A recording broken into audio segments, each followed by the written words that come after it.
If you really want to do something, you'll find a way. If you don't, you'll find an excuse. Isn't that the truth? Life doesn't ask us how many excuses we have. It asks us for results. It doesn't hand rewards to those with good intentions. It hands them to those who take consistent action. And the difference between the two is simple. Desire backed with discipline versus desire trapped in delay. Think about it. Every single day, people around the world face the same hours, the same 24 blocks of time. Some are building businesses, some are improving their health, some are strengthening relationships. Others are sitting around with a list of reasons why they can't. Same hours, different results, not because one group has more time, but because one group has more resolve. Excuses are easy, they're free, they're comfortable. And the funny thing is, excuses always sound reasonable to the person telling them. I don't have the money. I don't have the education. I wasn't born in the right family. I'm too old. I'm too young. I'm too busy. But here's the reality. None of those excuses pay the bills. None of those excuses build the body. None of those excuses develop the skill. They only make you feel temporarily safe while quietly stealing your future. If you truly want something, you'll find a way. Not because the way is always obvious or easy, but because the way appears to the determined mind. A person who wants it bad enough learns, adapts, sacrifices, and tries again. They turn problems into puzzles and excuses into challenges. When one door shuts, they look for the window. When the window is locked, they break through the wall. That's the spirit that moves mountains. The path isn't about resources, it's about resourcefulness. History is full of men and women who started with less than you have right now, and yet they found a way. They didn't wait for the stars to align. They aligned their effort with their desire. And when desire and effort shake hands, opportunity gets created. Excuses, on the other hand, are the silent killers of dreams. They don't destroy in one blow. They chip away at you slowly. One excuse today, another tomorrow, until years have passed and you realize you're standing in the same place you were before. Only older, only more bitter, only more disappointed. So here's the challenge. Every time you feel an excuse forming on your lips, stop and ask, is this really the truth, or is this just a reason to stay comfortable? Because the truth is, most of our excuses are just comfort zones disguised as logic, and comfort zones are where dreams go to die. Decide today that if it matters to you, you will find a way. You'll wake up earlier. You'll study harder. You'll invest smarter. You'll knock on doors until one opens. And if none open, you'll build your own. Because when the desire is real, the effort will match it. And when the effort is consistent, results are inevitable. The road to success is paved not with excuses, but with determination. So, the next time you say you really want something, prove it. Don't tell me, show yourself. Because if you really want to do something, you'll find a way. If you don't, you'll find an excuse. Excuses sound reasonable, but they never build results. Only action does. That's the truth most people never want to face. When something is difficult, when the challenge feels too heavy, when the road looks longer than expected, the mind naturally looks for comfort. And the easiest comfort is an excuse. It gives us a reason to stop without guilt. It makes failure feel justified. It convinces us that we're not at fault, that circumstances are to blame. But excuses, no matter how clever, have never put food on the table. They have never built a business. They have never created mastery. Only action moves the needle forward. Only action produces a harvest. You can collect a pocket full of excuses, but they will never buy you the future you want. The strange thing about excuses is that they often sound completely logical. If someone says they can't pursue their goals because they don't have enough money, that sounds valid. If someone says they can't improve themselves because they're too old or too busy, that sounds believable. Excuses always wrap themselves in a layer of truth, and that's why they're dangerous. They feel real. They feel justified. But deep down, an excuse is just a decision to stop trying, a decision to trade growth for comfort. Excuses are subtle thieves. They steal not only opportunities, but also confidence, because every time you choose an excuse over action, you tell yourself you are powerless, and over time that belief becomes permanent. The opposite of excuse is action, and action doesn't need to be perfect. Too many people get caught in the trap of thinking they must have the perfect plan, the perfect timing, the perfect set of resources before they move.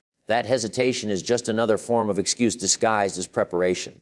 The truth is action. The difference between winners and quitters isn't resources, it's resourcefulness. So many people believe that success belongs only to those who already have money, connections, education, or luck.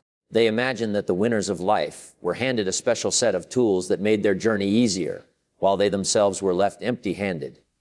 But if you study history, if you look closely at the lives of those who made an impact, you'll notice something different. You'll notice that many of the most successful people started with nothing. They were broke, unknown, sometimes even doubted by their own families. What separated them wasn't a bank account or a degree.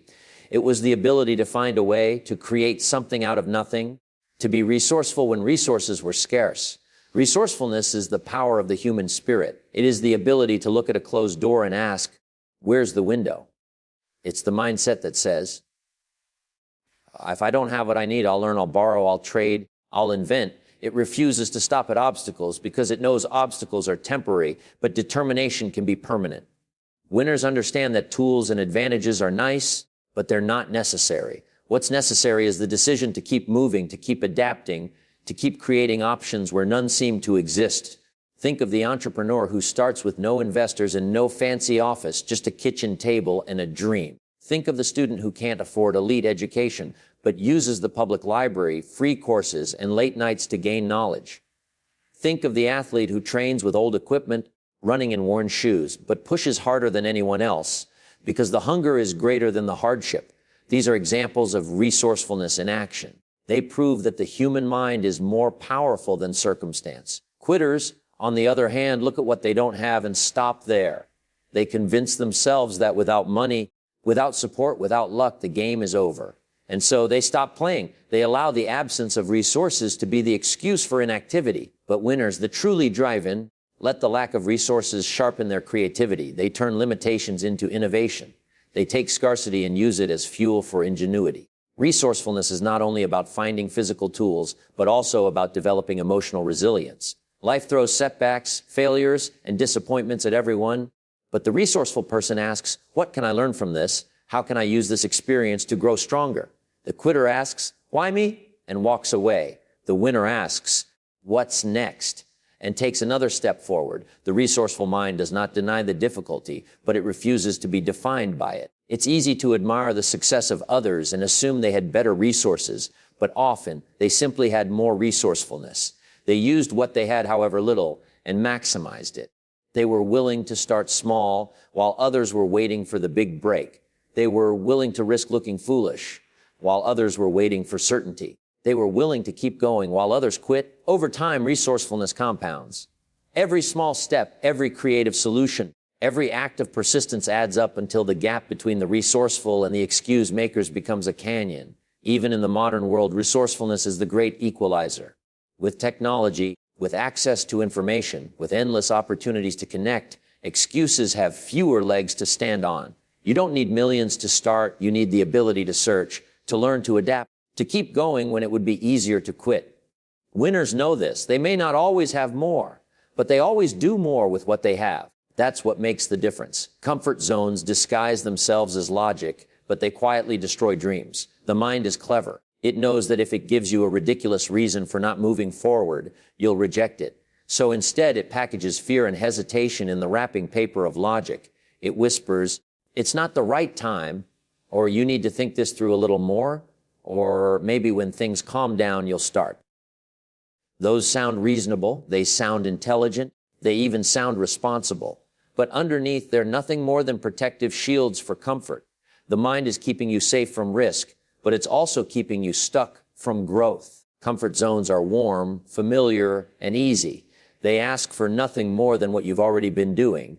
You don't need to risk embarrassment. You don't need to face rejection. You don't need to deal with failure. You just stay where you are, repeating yesterday's routine, telling yourself that tomorrow you'll make the change. But comfort zones carry a hidden cost. They don't charge you up front, but they drain you quietly over time. They drain your potential. They drain your ambition, and they drain your sense of what's possible. The longer you stay, the smaller your world becomes, and the smaller your dreams feel. Logic is the tool comfort zones use to keep you obedient. Logic will tell you that now is not the season, that your finances must be better, that your skills must be perfect, that your confidence must be stronger before you begin. But here's the reality. You only gain those things by starting. You build confidence by acting despite fear. You develop skill by practicing, not by waiting to be ready. You improve finances by taking initiative, not by sitting still. The logic of the comfort zone is backward. It demands results before action, when in truth action is the only path to results. Many people never realize that their comfort zone is disguised as logic. They believe they're being practical, when in reality, they're being trapped. Think of someone who wants to start a business, but convinces themselves they need a bigger savings account first. So they wait 5 years, then 10, then 20, always waiting for the perfect moment. Or the person who wants to get in shape, but tells themselves they'll start once they buy better shoes, once they join the gym, once they're less busy at work. The excuses sound logical, but what's really happening is avoidance. They are protecting comfort, not pursuing growth. Winners learn to see through the disguise. They know that logic should be a guide, but never a jailer. They understand that real progress doesn't come from waiting for certainty. It comes from moving in the face of uncertainty. They accept that discomfort is not a signal to stop, but a sign they're stretching, growing, and moving beyond what's familiar. Every breakthrough, every achievement, every transformation happens outside the comfort zone, never inside it. When you push past comfort, the world expands. You discover new skills you didn't know you had. You meet people who change your perspective. You unlock strength you didn't realize was there, but none of that is available to the person who keeps bowing down to the false logic of not yet. The comfort zone wants to convince you that waiting is wisdom, but waiting too long turns wisdom into wasted years. The truth is, discomfort is where life begins. It's where courage is tested, where creativity is awakened, where destiny is shaped. Comfort zones destroy dreams not in an instant, but slowly, quietly, without noise. They lull you into thinking you have time. They lull you into believing you're being smart by delaying. But one day you look back and realize that the dream is gone, not because you didn't have the ability, but because you never stepped into the discomfort long enough to find your strength. The comfort zone offered you safety, but the price was possibility. And possibility is always more valuable than safety, because safety keeps you where you are, while possibility takes you to where you could be. If the desire is real, the effort will always find a path. Desire alone is only a spark, a feeling, a burst of emotion that can fade as quickly as it arrives. But when the desire is real, when it sinks deeper than a passing thought or a casual wish, it becomes fuel. It transforms into something powerful, something that drives you to take action even when the circumstances are not ideal. Real desire pulls you out of bed earlier than usual. It keeps you awake later than you planned. It pushes you to try again when failure has knocked you down. It doesn't let you rest until you've taken one more step, made one more call, practiced one more hour. Real desire doesn't demand comfort, it demands progress. When people say they want something but don't move toward it, the truth is the desire isn't real enough. It's surface level, it's convenient, it's something they'd enjoy if it happened easily, but it's not yet a burning need. Because when it becomes a burning need, effort appears naturally. You don't have to force yourself into discipline. You don't have to beg yourself for consistency. The desire drives the discipline. The vision powers the effort. Effort becomes automatic because the goal has turned from a wish into a must. Effort has an interesting quality. It always creates a path, even if that path doesn't exist in the beginning. When you start with strong effort, doors begin to open that were invisible before. People take notice, opportunities appear, new ideas form, and what seemed impossible starts to look possible. But the key is that none of this happens until effort is applied. Effort is the chisel that shapes the raw stone of desire into something real. Effort is the builder of the bridge between where you are and where you want to be. Many people underestimate how powerful effort is because they're too focused on results. They want to see immediate success, and if it doesn't show up quickly, they assume it's not working. But the truth is, effort doesn't always bring instant reward. It brings momentum. And momentum is more valuable than quick wins because momentum, once created, keeps carrying you forward. The person with genuine desire doesn't quit when results are delayed because they understand that effort is planting seeds. Seeds don't grow overnight, but if you keep watering, if you keep tending, one day the harvest arrives. If you look at anyone who has achieved something extraordinary, you'll find that behind their talent, behind their strategy, behind their knowledge, there was relentless effort born from real desire. They weren't always the smartest, the strongest, or the most connected, but they were the most committed. Their desire was so strong that effort became their default setting. When they failed, they didn't stop, they doubled down. When they lacked resources, they created them. When they felt tired, they found another ounce of strength. The path wasn't clear at the beginning, but the path revealed itself as they kept putting one foot in front of the other. Effort also transforms the person who applies it. It builds resilience, it strengthens character, it develops patience. A person who applies consistent effort discovers parts of themselves they never knew existed. They learn that they can endure more than they thought, that they can adapt faster than they believed, that they can solve problems they once thought were too big. The path is not only created externally, it is also carved internally as the effort reshapes the individual into someone capable of handling greater success. Desire without effort is nothing more than a dream, but desire with effort becomes destiny. The combination is unstoppable because it aligns what you feel with what you do. Anyone can say they want change, but only those with real desire prove it with sweat, sacrifice, and persistence. The effort tells the truth. The effort reveals whether the desire is shallow or deep. And when it's deep enough, there is no obstacle strong enough to stop it, because effort will always find another path, another strategy, another way forward. The beauty of effort is that it doesn't demand perfection. It doesn't require you to have all the answers. It simply requires that you move, that you act, that you do something today that pushes you closer. And when the desire is real, even small actions compound. A little progress each day, powered by strong desire, eventually builds into massive results. It doesn't happen all at once, but it always happens when the desire keeps fueling the effort and the effort keeps paving the path. Life rewards persistence, not good intentions. Show yourself. Don't just tell. Good intentions are everywhere. Almost everyone has them. People intend to get healthier. They intend to start saving money. They intend to launch that idea. They intend to fix broken habits. They intend to become better. Intentions are cheap because they cost nothing. You can carry them around for years and never spend a single ounce of effort. That's why they feel so good. You can say them out loud. You can even believe them in your heart, and yet they require no action. But life doesn't hand out rewards for intentions. It only responds to the evidence of persistence. Persistence is the real currency of achievement. It is the ability to keep moving forward when others stop, to keep digging when others put down the shovel, to keep trying after the excitement has worn off and the work has become routine. Persistence doesn't sparkle like good intentions do when they're first spoken, but persistence delivers. It doesn't talk about what will be done. It keeps showing up until it gets done. Persistence is the proof of how much something truly matters to you, because if it matters, you will keep showing up for it, even when it's inconvenient, even when it's uncomfortable, even when the results seem invisible. Think of the countless people who begin with intentions. In January, they set goals. They buy books, they join gyms, they make plans, they share their vision with friends. But by February, the enthusiasm has cooled. By March, the plan is forgotten. The good intention never grew into persistence, and so it yielded nothing. Compare that to the one who doesn't just talk about goals, but keeps showing up day after day, even quietly, without announcing it. Over time, persistence compounds, and what looked like small, almost invisible steps in the beginning become a massive achievement. Persistence has a way of outlasting circumstances. Life rarely goes smoothly. Problems arrive. Obstacles block the way. Disappointments sting. Good intentions crumble under pressure, but persistence adapts. It says, if this path is blocked, I'll try another.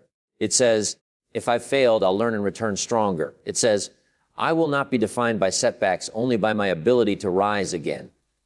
Persistence is not blind stubbornness. It's the wisdom to know that the process of success is messy, but the prize belongs to those who don't give up when the mess arrives. The truth is, people respect persistence more than promises. Words are easy to say, but persistence is visible. It shows in your consistency, in your discipline, in your ability to keep working even when no one is watching. Telling someone you will change is one thing. Proving it through months and years of effort is another. Telling yourself you want a better life is easy. Showing yourself through daily action is what convinces your own mind that you are serious. Action has a way of building confidence in a way intention never can. Each time you persist, each time you overcome resistance, you strengthen the belief that you are capable.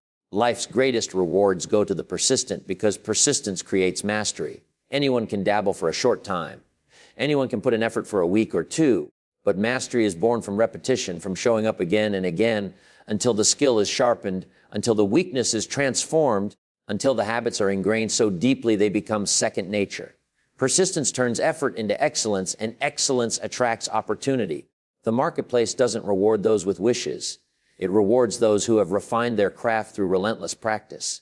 Persistence is also contagious. When people see someone unwilling to quit, they are drawn to it. Investors want to back someone who keeps pushing forward. Employers want to hire someone who refuses to give up. Teammates want to follow someone who keeps moving despite setbacks. Persistence signals strength of character, and strength of character attracts trust. That trust opens doors, builds relationships, and multiplies opportunities. There will always be moments when quitting seems reasonable, when the effort feels like it outweighs the reward, when the mind whispers that maybe it wasn't meant to be. Those are the crossroads where persistence separates the achievers from the dreamers. The dreamers retreat into intention, saying, maybe someday. The achievers dig in deeper, reminding themselves why they started and finding the strength to push through. Every breakthrough has a breaking point before it, a point where most give up. Persistence is the refusal to stop at the breaking point. Good intentions are the seed, but persistence is the water, the sunlight, the soil, and the time. Without persistence, the seed dries up and dies. With persistence, the seed grows into something real, something tangible, something that produces fruit. And the beauty is, persistence doesn't require you to be the most talented, the most gifted, or the most connected. It only requires you to keep showing up, to keep trying, to keep putting in the work when others won't. That alone is often enough to outlast competition and build something meaningful. Persistence is the language life understands. It doesn't care how passionately you intended to act, only whether you acted. It doesn't care how loudly you declared your goals, only whether you returned to them again and again when the excitement faded. It doesn't care how much you hoped, wished, or dreamed. It responds only to persistence, because persistence is the undeniable proof of commitment. Every reward worth having has a price, and the price is almost always persistence.